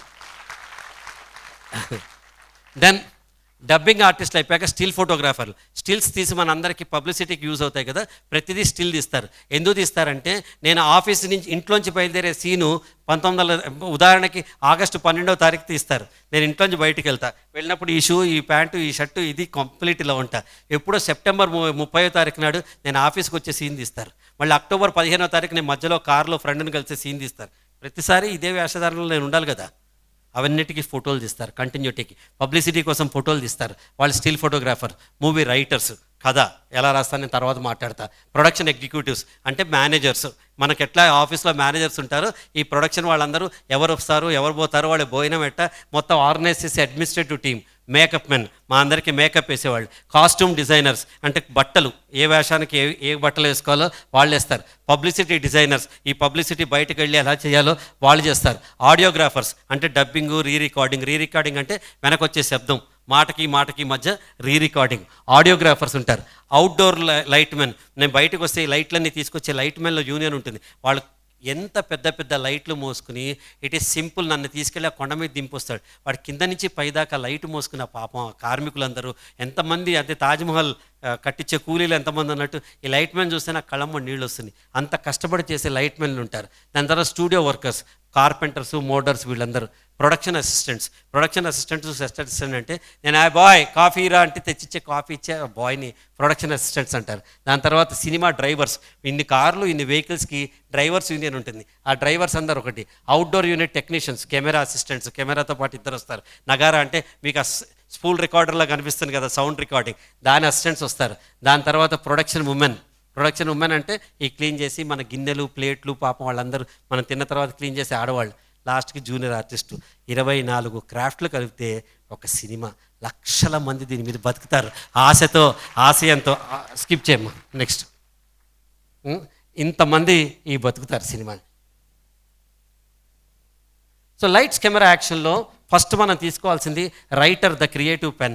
ఒక రైటర్, నాకు ఒక ఐడియా వచ్చింది. దిల్వాలే దుల్హనియా లే జాయేంగే సినిమాకి వెళ్ళా, షారూఖ్ ఖాన్ అండ్ కాజల్ నేను నా రైటర్ బొమ్మకంటి గారు వెళ్ళాం, అతను లేడు అన్ఫార్చునేట్లీ. ఇద్దరు వెళ్ళి సినిమా చూసాం హైదరాబాద్ సంతోష్ టాకీస్లో. బయటకు వచ్చి తాజ్మహల్ హోటల్లో ఉప్మా తింటున్నాం. నేను అడిగాడు బొమ్మకంటి, మీకు ఎలా ఉంది సార్ సినిమా అన్నాడు. నాకు నచ్చలేదన్న. అదేంటి sir, super hit cinema sir, ప్రపంచం మొత్తాన్ని నచ్చింది, మీకెందుకు నచ్చలేదు? నాకెందుకో హీరో క్యారెక్టర్ నచ్చలేదు అన్న. అదేంటి సార్ అన్నాడు. వాడి కళ్ళ ముందే హీరోయిన్ పెళ్లి జరుగుతుంటే వాడు లాస్ట్ మినిట్ దాకా ఆగి లాస్ట్ మినిట్లో దెబ్బలు తిని అది చేయటం నాకు నచ్చలేదు అన్నాడు. మీరైతే ఏం చేస్తారు డైరెక్టర్ అన్నాడు. పెద్దవాళ్ళు కుదిర్చిన సంబంధం, ఈ అమ్మాయి ప్రేమించిన సంబంధం, ఇద్దరు ఒకటే అయ్యి ఈ విషయం వాళ్ళకి తెలీదు, ఆ విషయం వీళ్ళకి తెలీదు, చివరి నిమిషాలు తెలిస్తే బాగుంటుంది అన్న. ఈ 2 లైన్లకి అతను నెక్స్ట్ డే 40 పేజీల కథ రాసుకొచ్చాడు. అది ఈటీవీలో పెళ్లి పందిరి అనే సీరియల్ 39 ఎపిసోడ్ టెలికాస్ట్ అయింది. ఒక ఐడియా, చిన్న ఐడియాని తీసుకుని దాన్ని ఎట్లా ఎక్స్పాండ్ చేస్తాం. ఆ కాన్సెప్ట్ రైటరు దాన్ని స్టోరీస్గా మారుస్తారు. దాని స్క్రీన్ ప్లే, ఏది ముందుండాలి, ఏది తర్వాత ఉండాలి, ఇదంతా వేసిన తర్వాత ఏ సీన్ ఎన్ని నిమిషాలు, సూర్యోదయం 10 సెకండ్స్, ఆ అమ్మాయి ఇల్లు 30 సెకండ్స్, వీడి ఆఫీసు 45 సెకండ్స్ అని ఇట్లా నిడివి డ్యూరేషన్ ఇస్తారు. ఏ డ్యూరేషన్కి ఎంత డైలాగ్స్ రాయాలి, ఎంత స్వేప్ ఉండాలి సీను అని రాసి మొత్తం చేసేది డైలాగ్ రైటర్ రాస్తాడు. లిరిసిస్ట్ మీకు తెలుసు కదా, సిరివెన్నెల సీతారామ శాస్త్రి గారు పాటలు రాస్తారు. ఆ పాటలు ఎంత బాగా రాస్తారు. అప్పుడప్పుడు హృదయాన్ని పాటలు రాస్తారు సందర్భోచితంగా, అప్పుడప్పుడు ప్రేమ గీతాలు రాస్తాడు. జనపదంలో, జనహృదయంలో సంగీతం, సాహిత్యం ఉందంటే సినిమా పాటే కారణం. లేకపోతే మనం మర్చిపోయి ఉండేవాళ్ళం యాంత్రిక జీవితంలో. ఈ రోజున సినిమా పాటే లేకపోతే సాహిత్యం అనేదే బతుకుండేది కాదు. నేను రాసిస్తున్నా మీ అందరికీ ఇవాళకి నబ్బా కాస్త రాశాడు అని అనిపించుకున్న సినిమా రైటర్స్ వాళ్ళందరూ. దాని తర్వాత గోస్ట్ రైటర్స్ ఉంటారు. పరచూరు గోపాలకృష్ణ గారు రేపు వస్తారు. ఆయన రాయరు మందు, ఆయన సీను అసిస్టెంట్లకు చెప్తాడు ముందు. తెలుసా, త్రివిక్రమ్ గారు పోస్ట్ రైటర్ కింద పోసాని కృష్ణమురళి గారి దగ్గర పనిచేసేవాడు త్రివిక్రమ్ శ్రీనివాస్ గారు. తర్వాత అసిస్టెంట్ కింద చేశారు. గోస్ట్ రైటర్ అంటే తప్పు కాదండి ఇది. ఫస్ట్ ఒక రైటర్స్ మామూలుగా స్క్రాచ్ వర్క్ వాళ్ళ తోచిన భావాలు రాసుకొస్తారు, దాని నుంచి రైటర్స్ డెవలప్ చేసి అక్కడి నుంచి తీసుకొస్తారు. వాళ్ళు ఉంటారు. డిస్కషన్ రైటర్స్ ఉంటారు. కొంతమంది ఈ సినిమాకి నేనే డైలాగ్ రైటర్, ఈయన కాకపోవచ్చు, వారు కాకపోవచ్చు, అయినా సరే వాళ్ళకి డబ్బులు ఇచ్చి కూర్చోబెట్టి ఈ కథను మీరైతే ఎలా డీల్ చేస్తారని డిస్కషన్ చేస్తారు. 4 అభిప్రాయాలు వచ్చాక దాని నుంచి తీసుకుని అది ముందుకు వెళ్తారు. సో లైట్స్ కెమెరా యాక్షన్లో ఫస్ట్ స్టెప్ స్టోరీ. ఈ స్టోరీ నేను ఇందాక కూడా చెప్పాను మీకు, ఈ స్టోరీ మన జీవితానికి కూడా స్టోరీ అవ్వాలి. మన జీవితానికి కూడా స్క్రీన్ ప్లే ఉంటే, మన జీవితం కూడా ఒక కాన్సెప్ట్ నోట్ రాసుకుంటే, నేను ఎంటర్‌ప్రెన్యూర్ అవుతాను, నేను యాక్టర్ అవుతాను, నేను డైరెక్టర్ అవుతాను, నేను రన్నర్ అవుతాను, నేను ఇది అవుతానంటే దాన్ని మనం కథావిస్తరణ చేసుకుని ఎలా అవుతాను అనే ఒక విజన్ స్టేట్మెంట్ రాసుకుంటే, దాని నుంచి మిషన్ స్టేట్మెంట్ రాసుకుంటే, దాని నుంచి యాక్షన్ ప్లాన్ వస్తే, దాని నుంచి ఎగ్జిక్యూషన్ అయితే మీరు కూడా బ్రహ్మాండమైన కథ వచ్చి కథలో ముందుకెళ్తారు. Next camera focus. ఫోకస్ అంటే ఏంటంటే జీవితంలో ఫోకస్ ఉండాలి. మీ గోలు, మీ టార్గెట్, మీ ఫోకస్. కెమెరాలో ఉన్నదంతా అంత అందంగా చూపించాలి జీవితాన్ని అనేది కెమెరా. లైట్స్ కెమెరా యాక్షన్లో screenplay is goal setting. Lights camera యాక్షన్లో యాక్షన్ ద ఎగ్జిక్యూషన్. మీకు ఎంత పెద్ద స్టేట్మెంట్ ఉన్నా, ఎంత మంచి కథ ఉన్నా, ఎలా అయితే ఆచరణలో పెట్టకపోతే వేస్ట్ అవుతుందో కదా, మనం కూడా అవుతాం. ఏం చెప్తారు, ఎంత పెద్ద ప్రయాణమైనా ఒక్క అడుగుతో మొదలవుతుంది, ఎంత పెద్ద ప్రవాహమైనా ఒక్క చుక్కతో మొదలవుతుంది, ఎంత పెద్ద దాన్ని నిప్పు సమ్మేళనమైన ఒక నిప్పు రవ్వతో మొదలవుతుంది, ఎంత పెద్ద కచేరీ అయినా ఒక స్వరంతో మొదలవుతుంది, ఎంత పెద్ద జీవితం అయినా ఒక అడుగుతో మొదలవుతుంది. ఆ అడుగు వేయండి ఫస్ట్ అంటాడు కదా. ఆ అడుగు వేయాలి. మనం ఎందుకు వేయాలి సార్, నా వల్ల ఏమవుతుంది సార్, నా ఒక్కడి అడుగు వల్ల దేశం బాగుపడుతుందా సార్, నేను ఏం చేస్తాను సార్ అంటే, మరి దేశం ఏ స్థితిలో ఉంది ఈ రోజున? దేశం ఏ స్థితిలో ఉంది ఈ రోజున? ఎంతమంది ఎవడు నాకెందుకులే అనుకుంటే అవుతుంది. సీతారామ శాస్త్రి రాస్తాడు ఒక, విశ్వ కవీంద్రుని గీతార్చనలు పలికెను మాతృ పదార్చనలు, పంజాబు సింధు గుజరాట్ మరాఠ వివిధ పరిమళ పుష్పములు, వంగ కుసుమం నేతాజీ, ప్రయాగ పుష్పం నెహ్రూజీ, అల్లూరి ఆంధ్ర మందారం, కవిగాయక తెమిలుల మల్లెసరం, ఎల్లలు మరచి కళ్ళలు విడిచి సాధించిన ఈ జనని, తల్లడిల్లినది నేడు తన సుతులు అల్లరి మూకగా మారెనని, అంగాంగాలను ఖండిస్తూ అమ్మను పంచుకునాలంటూ, అంగాంగాలను ఖండిస్తూ అమ్మను పంచుకునాలంటూ, ఉన్మాదంతో కత్తులు దూసి అన్నదమ్ముల రాగమని పలుకుతోంది అదిగో ఎగిరే భరత పతాకం, కదులుతోంది ఆ తల్లి కళ్ళలో నీటి కెరటం, త్రిశంకు స్వర్గంలో తను త్రివర్ణ పత్రమని, నిశాంత సౌధంలో తను వివర్ణ పత్రమని, ఆవేశంలో ప్రతి నిమిషం ఉరికే నెత్తుటి జలపాతం, కత్తి కొనల ఈ వర్తమానమున ఎగరదు శాంతి కపోతం, భగత్ సింగ్ బలిదానం మరచిన సింహ కిషోరాలు, స్వజాతి సంహారానికి పంజ విసిరే సౌరాలు అంటాడు. ఎంత అద్భుతంగా, మనమే చంపుతున్నాం దేశాన్ని, మనమే చేస్తున్నాం. మరి సీతారామరాజు శాస్త్రి రాసిన పాటలన్నీ మనకి చాలా ప్రేమ పాటలు గుర్తుంటాయి. ఇలాంటి పాట ఎందుకు గుర్తుండదంటే మనకు కన్సల్ లేదు కాబట్టి. ఈ దేశాన్ని బాగు చేయాలంటే మనకి లక్ష్యం ఉండాలి, మనం ఉండాలి. ఒక అక్షరం ఇంకో అక్షరంతో కలిస్తే అది పదం అవుతుంది, ఒక పదం కొన్ని పదాలతో కలిస్తే అది ఒక పారాగ్రాఫ్ అవుతుంది, సెంటెన్స్ అవుతుంది, కొన్ని సెంటెన్సెస్ కలిస్తే అది పారాగ్రాఫ్స్ అవుతాయి, కొన్ని పారాగ్రాఫ్స్ ఒక చాప్టర్ అవుతుంది, కొన్ని చాప్టర్ కలిస్తే అది పుస్తకం అవుతుంది, కొన్ని పుస్తకాలు కలిస్తే అది గ్రంథాలయం అవుతుంది. ఒక్క గ్రంథాలయం సమాజాన్ని మార్చగలుగుతుంది ఒక అక్షరాల సముదాయం వల్ల కదా. ఆ అక్షరం మనం, నేను మారితే నా చుట్టూ ఉన్న వ్యవస్థ మారుతుంది, ప్రపంచం మారుతుంది అని మనం చెప్పాలి. So your action is key, creativity is the tool. మనం ఎంత బ్రహ్మాండంగా ఇందాటి నుంచి మాట్లాడుకున్నాం. ప్రతి సినిమా క్రియేటివ్గా ఉంటుంది, ప్రతి సినిమాలో ఏదోటి బాగుంటుంది, చక్కటి పాయింట్స్ ఉంటాయి. లాస్ట్కి వచ్చేటికి ఇలా జరుగుతుంది అనుకోలేదురా, ఇలా జరిగింది అంటారు. నా దృష్టిలో బాహుబలి ఎంత గొప్ప సినిమా, ఘాజీ కూడా అంతే గొప్ప సినిమా. అద్భుతంగా తీశాడు ఘాజీ, ఎంత బాగా తీశాడంటే, అంటే నేను బాహుబలిని విమర్శించట్లేదు, అది ఎంత గొప్ప సినిమానో ఇది కూడా తెలుగువాడు గర్వపడేంత సినిమా ఘాజీ తీశాడు. ఒక డైరెక్టర్ క్రియేటివిటీ. గురువు చూసా, ఒక అమ్మాయి డైరెక్టర్ ఆవిడ సుధా కొంగర, ఆవిడ క్రియేటివిటీ అనేది ఇక్కడ పరాకాష్ట. ఇక్కడ మీకు పోలీస్ డిసిప్లిన్ తర్వాత అంత డిసిప్లిన్ ఉన్న సంస్థ కేవలం సినిమా ఇండస్ట్రీ. డైరెక్టర్ ఏం చెప్తే అది కట్ ఓకే అన్న తర్వాత ఎవ్వడు మళ్ళీ రెండోసారి చేస్తా అండు. బ్రేక్ అంటే వాడు బ్రేకే. ప్రపంచం తల్లకిందులైనా నాకు ఒక్క షాట్ తీస్తే నేను వెళ్ళిపోవచ్చు, అయినా సరే డైరెక్టర్ బ్రేక్ అని వెళ్ళిపోతే పెద్దవాళ్ళు కూడా నోరు మూసి కూర్చుంటారు. అట్లా ఆర్టిస్ట్ కూడా అంత డిసిప్లిన్ మన లీడర్షిప్కి ఇక్కడ ఇస్తారు. Music the melody of life. ఎంత సూపర్ లైఫ్ చూడండి. ఈరోజు పాట మ్యూజిక్ మనకు కూడా రిథం ఉంటే ఎంత బాగుంటుంది, మనం కూడా మన సాహిత్యాన్ని క్రియేట్ చేస్తే ఎంత బాగుంటుంది, నాకంటూ ఒక యాంథమ్ సాంగ్ ఉంటే ఎంత బాగుంటుంది, ప్రదీప్ అనేవాడికి ఎంత సూపర్ ఉంటుంది కదా. మీ లక్ష్యాలు మీ గమ్యాలతో మీరు కొన్ని పదాలతో మీకు తోచిన ఒక జనపదమైన గీతాన్ని రాసుకొని ఆ గీతాన్ని 10 సార్లు మీరు పాడుకుంటుంటే ఎంత బాగుంటుంది, ఒక చిన్న రికార్డింగ్ చేసుకుంటే ఎంత బాగుంటుంది. ఎప్పుడు మన కోసం మనం బతుకుతాం, పరుల కోసమే మనం బతుకుతున్నాం కదా. నీ కోసం నువ్వు బతికే రోజు వచ్చినప్పుడు నీ గీతాన్ని నువ్వు రాసుకోగలిగినప్పుడు అది నీకు విజయ గీతమై రేపు జాతీయ గీతంలో 10 మంది పాడుకుంటూ, చూసావా ఈ అమ్మాయి నాకు చిన్నప్పటి నుంచి తెలుసు, వాడు చిన్నప్పటి నుంచి తెలుసు, మా పక్కింట్లో ఉంటాడు, మా ఎదురింట్లో ఉంటాడని మనకి సెలబ్రిటీ స్టేటస్ ఇస్తారు. సో ఎడిటింగ్ అంటే ఏంటంటే అక్కర్లేని విషయాలు తీసేయటం. మన మైండ్లోంచి కూడా అక్కర్లేని విషయాలు తీస్తే ఎంత గొప్పగా ఉంటుంది చెప్పండి, అవునా కదా. అద్భుతంగా ఉంటుంది. 10 సార్లు చెప్తా, అయినా చెప్తా. వడ చిల్లుని చూడొద్దు, ఉండేవాడు దిల్లుని చూడు, ఎంత బాగుంటుంది సార్ కదా. మనం ప్రతి వాళ్ళు రంధ్రాన్వేషణ చేయొద్దు, రసాస్వాదం చేసుకోండి. పక్క వాళ్ళు ఉన్న మనలో ఉన్న వీక్నెసెస్ పట్టించుకోకుండా ముందుకెళ్ళటమే editing, nothing else. Direction the captain, ఇందాక చెప్పా. డైరెక్టర్ ఏ మాట చెప్తే అది. ఒక లైట్స్ కెమెరా అండ్ యాక్షన్ అంటే మీ జీవితంలో మీరు కావాల్సిన విధంగా సినిమా ఇండస్ట్రీ మీకు ఒక ఆదర్శంగా ముందుకెళ్తుంది. మీలో ఎవరైనా యాక్టర్లు కావాలని అందరూ అనుకుంటారు, కానీ ఇవన్నీ కాకుండా బోల్డెన్ ఆపర్చునిటీస్ ఉన్నాయి ఈ రోజున.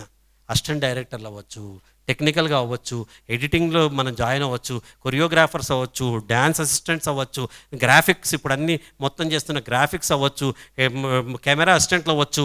వందల వేల మంది అలా ప్రవేశించి మన అనుభవం ద్వారా పైకి ఎదిగే తొందరగా ప్రమోషన్స్ వచ్చే ఒక సాఫ్ట్వేర్ ఇండస్ట్రీలో లెవెల్ 1 నుంచి లెవెల్ 10 రావడానికి వారు 10 ఏళ్ళు పడుతుంది. ఒక ఫిల్మ్ ఇండస్ట్రీలో లెవెల్ 1 నుంచి లెవెల్ 10 రావడానికి నీ అదృష్టం, నీతో టాలెంట్ ఉంటే 3 ఏళ్లలో ఏమీ తెలియని వాడు కూడా డైరెక్టర్ అయిపోయి మనకు బ్రహ్మాండమైన సినిమాలు తీసేస్తాడు ఈ రోజున. కాబట్టి దేశం అంతా ఆపర్చునిటీస్. సినిమా చూపిస్తా మామ అంటే సినిమాని చిన్నగా చూడకుండా నెక్స్ట్ టైం సినిమా చూపించినప్పుడు ఇంత కష్టపడే ఈ పరిశ్రమ నాకు ఆదర్శం అని మీరు సెల్యూట్ చేస్తే చాలు. Thank you very much for. నా క్వశ్చన్స్ లేవు, నేను ఎప్పుడేం చెప్తాను నీకు. నాకు ఆన్సర్ ఒకటే, గంప నీకు ఇచ్చేసా మైకు. నా ఫోన్ నెంబరు, నేను ఫోన్ ఎత్తను, సేమ్ డిట్టో నాకు వాట్సాప్ కానీ SMS కానీ చేస్తే అది కూడా సందర్భోచితంగా మీకు ఏదైనా అడగాలనిపిస్తే అడిగితే ప్రశ్న అర్థవంతంగా ఉంటే నేను జవాబిస్తాను, నెంబర్ చెప్తా. మీరు హ్యాపీ న్యూ ఇయర్ అని పంపించినా, వినాయక చవితి గ్రీటింగ్స్ పంపించినా, మీరు ఎవడైనా కాల్ చేసినా, మీరు ఏం చేసినా వేస్ట్. నా ఫోన్ అట్లా అక్కడ పడేసింది.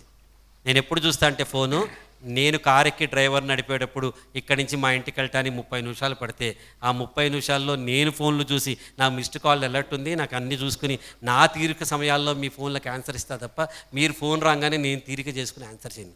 ఎందుకంటే నాకు నా సమయం ఇంపార్టెంట్, నా creativity important. But still I'm sharing my number with you. 98481 43994 43994. Thank you very much. Thank you Pradeep అన్న, సో నైస్ ఆఫ్ యూ. 47 minutesలో కంప్లీట్ చేశారు. Thank you. అంతే.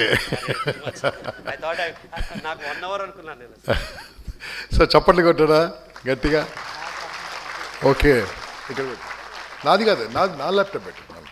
సో మిత్రులారా, యా, సో రైట్, శివ గారు. Shiva is from BTG.